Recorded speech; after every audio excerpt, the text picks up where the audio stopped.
Sudah dijelaskan oleh Pak Kurnia tadi bahwa memang penyebab dari kebakaran saat ini masih terus akan mungkin dilakukan investigasi lebih mendalam begitu, walaupun memang kebakaran ini sangatlah cepat dalam waktu pada pukul 9 malam di hari Sabtu, memang hingga hari ini masih ada upaya terus untuk bisa memadamkan api. Nah, kembali ke tema perbincangan kita pada pagi hari ini ya pemirsa, sebetulnya siapa yang harus bertanggung jawab dengan kebakaran yang terjadi di Pasar Kosambi? Tidak sedikit kios dan lapak yang terbakar, pedagang yang merugi begitu ya. Mungkin bisa dijelaskan Pak Andri atau mungkin Pak Kurnia ingin menjelaskan sedikit. Ya, baik, mungkin kalau dari sisi PD Pasar, pertama di setiap ada kejadian itu ada pelajaran ya. Kami memang melihat ada banyak yang harus kita benahi. Pertama, penempatan APAR itu sendiri, APK, alat pemadam kebakaran. Memang kesulitan kami ketika menyimpan APK di sekitaran pasar itu sering hilang, ya, dijual oleh oknum gitu ya dan lain sebagainya. Akhirnya kami memang menyimpan itu di kantor kami terpusat gitu. Jadi dan itu juga memudahkan sebenarnya, memudahkan membawa APK ke lokasi kebakaran. Sedangkan kalau disimpan di masing-masing itu kondisinya malam, gelap gitu ya, pas kejadian itu bahkan tidak mudah mengambil APAR itu di lokasi kebakaran. Lokasi, oke. Satu itu. Kedua, kemudian kita juga akan menginventarisir kios-kios mana saja yang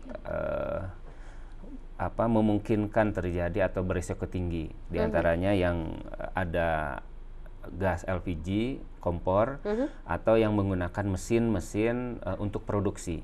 Seperti itu. Itu juga kita akan inventarisir dan bukan hanya Kosambi saja, seluruh pasar juga akan kita inventarisir, melihat kejadian seperti ini.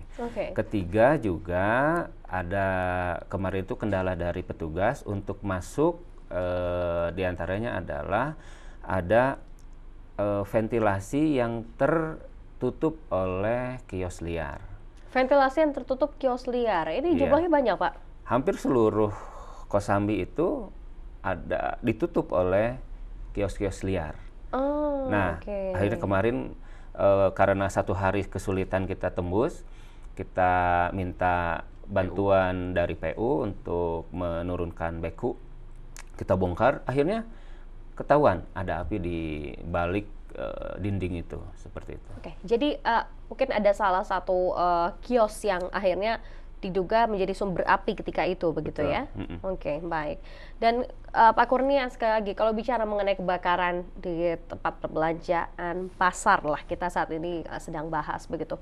Siapa yang sebetulnya harus bertanggung jawab di sini? Mengingat jumlah pedagangnya tidak sedikit begitu ya Pak ya? Kalau bagi kami pemadam kebakaran tidak melihat dari sisi itu Pak Ibu ya. Hanya yang mungkin yang kita tekankan itu adalah di dalam rangka pencegahannya. Pencegahannya. Bagaimana kebakaran itu bisa terjadi, karena sebetulnya kalau kita lebih inti lagi bahwa kebakaran itu adalah bagian dari musibah, mungkinnya siapa yang ingin kebakaran, hanya kita menekankan di bidang pencegahan. Seperti contohnya bagaimana supaya tidak terjadi kebakaran, ada beberapa langkah yang harus dilakukan terutama oleh gedung-gedung atau pasar.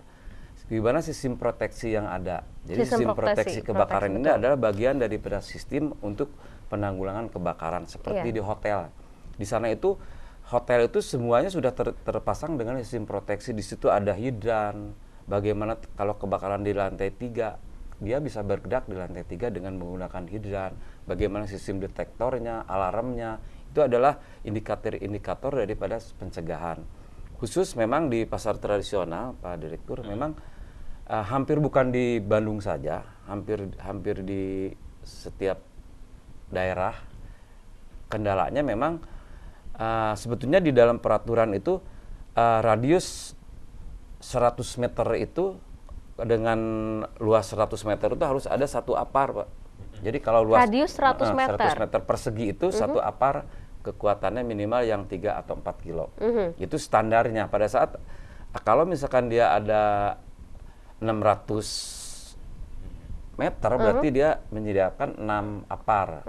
Itu standar daripada pencegahan penanggulangan kebakaran selain sistem proteksinya yang lebih modern lagi gitu. Iya. Tapi khusus untuk tapi apa yang tadi di Kosambi ini sebetulnya secara pencegahan mereka sudah melakukan itu.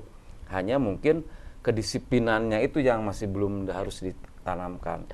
Seperti karena idealnya setiap 100 meter bangunan itu ada satu apart. Begitu ada kejadian kebakaran itu dia bisa bertindak di situ. Kalau kemarin karena di pool dalam satu ruangan, begitu ada kejadian dia harus lari dulu ke satu ruangan. Dan ini barangkali secara sistem sudah memenuhi standar bahwa di sana sudah menyiapkan apart, hanya tinggal pengaturannya saja barangkali seperti apa. Dan kalau bisa dibentuk satu tim yang kalau di hotel-hotel itu ada fire brigade, jadi khusus pasukan pemadam. Tapi kalau di pasar bisalah security, mungkin kemarin sudah dilakukan juga. Langkah awal daripada pemadaman itu dilakukan oleh tim security. Itu sudah standar, sudah bagus. Hanya tinggal ditingkatkan lagi bagaimana kedisiplinan, khususnya juga si pengguna tenan-tenan yang ada di pasar juga dia harus menguasai itu. Karena kalau hanya mengandalkan satpam atau petugas